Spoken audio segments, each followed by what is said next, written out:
is there any other, does the UFC stay on a fighter that long for other main events? For whatever reason, again, like time stops whenever Pereira's there and they zoom in on his eyes and they zoom in on his opponent's eyes. And it seems like they're staying there forever. And I love every damn second Yeah. of it. I don't know do they do that for every main event, or am I just crazy, or is it just the Pereira effect?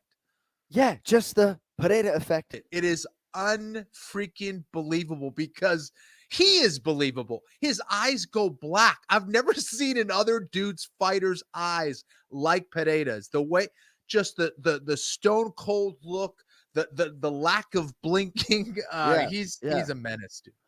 Bem-vindos ao canal Clips MMA. Desde a luta contra o Iri Prohaska, que a encarada do Alex Poatan vem chamando a atenção. E o próprio UFC colaborou com isso, prolongando a encarada antes do Bruce Buffer anunciar a luta. Vamos conferir uma análise fantástica do Jon Anik e do Kenny Florian sobre o Poatan. Já se inscrevam aí no canal e chama! Up with one word, and that word is brilliant. I think that, I love that little tidbit about Joe Rogan talking to Mark Goddard about the sound of the strikes of Alex Pereira, right? But the power's there, that is clear. His durability, all that stuff. But again, this is an extremely intelligent striker, John. The way that he systematically broke him down, from the calf kicks to the body shots. After round 2, Khalil just was not the same guy physically, wasn't able to blitz in the same manner. That lead leg was compromised, and Pereira just started to take over. He understood the range. He realized his left hook was largely taken away from him. He said, no problem, I have other weapons, and then proceeded to use those weapons in devastating fashion. Pereira is a brilliant striker, man. Just amazing what he can do out there and how he can adapt and adjust to whoever he is facing, because Khalil was an inspired fighter out there. He was courageous. He was determined, just still didn't have enough against the great Alex Pereira. And recently, some of you probably heard the last style bender, the great Israel Adesanya, say, I'm good, man. I got to win over him last time out. Just going to watch him from afar. And Izzy is a guy ubiquitously regarded as one of the top 5 strikers in UFC history. And this man, Alex Poatan Pereira, just continuing to create this legacy that has guys like Chael Sonnen in the room next door suggesting that he's already the greatest of all time. Now, we are not going to have that conversation tonight. But, Kenny, there are a lot of different layers to this, right? We've talked about the anti-grappling, the elite striking that gets referenced every other minute. But the work ethic, the working constantly. You haven't been there in Danbury, Connecticut, watching his every move, but stamina is a weapon for this guy. And even though he hasn't faced that truly elite wrestler, Daniel Cormier doesn't exist at light heavyweight right now. So, this guy's really putting in the right work. Glover Teixeira, Plinio Cruz, everybody else, Fernelli Feliz, on and on it goes, man. But they're doing work the right way. And I think that work, the cardiovascular base, the stamina, these are big parts of it as well. Dude, there's no question about it. It's almost a concern in some ways, just because every time I see him, no matter where he's at, he's sparring someone, and he's usually like some heavyweight boxer or some, highly regarded kickboxer from wherever the heck it is. So he's always sparring these huge dudes. And again, this is a big component to why he is who he is. I think over time, he'll actually probably need to dial that down a little bit because he is staying so active as a fighter. But there's no question about it. This guy is working overtime. He fully understands he only has a certain window to be able to maximize what he's bringing to the UFC's octagon. And he's putting the work in, man. This guy is disciplined. Every time I see him, he shows a new wrinkle to his game. The improvements that he's shown from, the first fight that we did for the rewind for the UFC to where he's at now, dude, it's unbelievable. It's unbelievable. This is a true martial artist, but he's also a fighter, man, all the way down to the heart. There are so many different directions in which we can go when it comes to assessing this athlete. UFC 303 this summer, right? He saves the day. Second biggest card of the year to UFC 300, which, by the way, he headlined as well.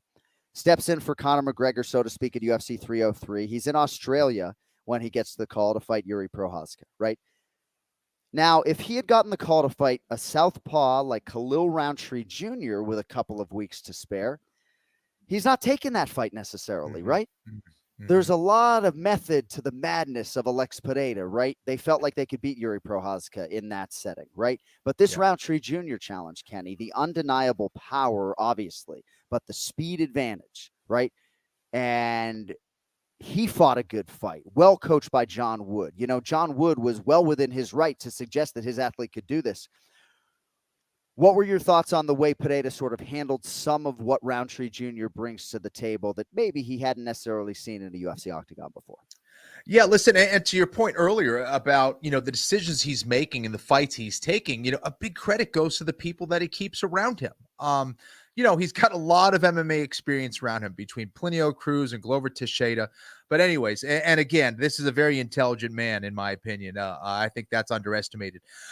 But the way that he was able to adjust the range and deal with the blitz and understand and trust the process of going, he's going to slow down. And then after round one being like, I think he's going to slow down. Let me continue taking out that lead leg. And sure enough, it took a little bit, but by round three, Khalil was not able to blitz in the same manner that he was before. And he wasn't able to reach him and touch him with the same combinations he was landing before.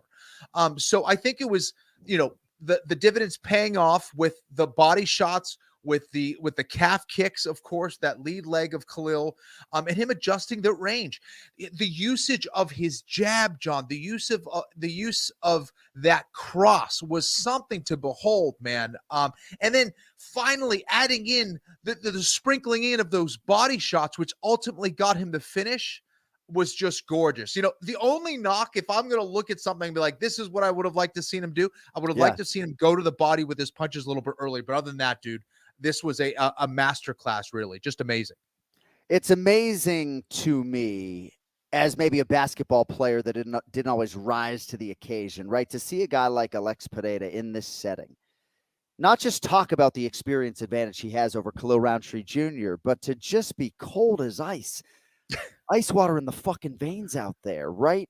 Doesn't even blink when he's I can't relate to all of you who are just so clutch. I know that's a word that a lot of people don't even like in professional sports, but the guy is just, it's like a sparring session. It's like, all right, here we go again. I'm going to fight the perfect fight and defend the title again. Dude, so you'll know way better than I. And I was talking to Cody a little bit before the show. Is there any other, does the UFC stay on a fighter that long for other main events? For whatever reason, time stops whenever Pereira's there and they zoom in on his eyes and they zoom in on his opponent's eyes. And it seems like they're staying there forever. And I love every damn second of it. I don't know do they do that for every main event, or am I just crazy, or is it just the Pereira effect? Yeah, just the Pereira effect. Okay, all right. Because it's just best walkout in combat sports history, I think. Oh maybe, my according God. to Joe Rogan, certainly at present. But no, so they did it for Yuri Prochazka, and it was the craziest thing, right? And neither one of them blinked, right? But tonight they're doing it. And my initial inner monologue, believe it or not, is like, are we really doing this again? Like, are we going to do this thing again? Are we going to elongate this thing again? And I looked over at Dana White, and I almost felt as though maybe he had the same sentiment, as if to say, are we doing this again? Yeah. But hey, if Kenny Florian, 3-time UFC title challenger, says, give me more of that, then fine. Listen, I'm not a big pageantry guy, but whatever it is, Pereira, dude, I love it. It is unfreaking believable because he is believable. His eyes go black. I've never seen another dude's fighter's eyes like Pereira's. The way, just the stone cold look, the lack of blinking. He's a menace.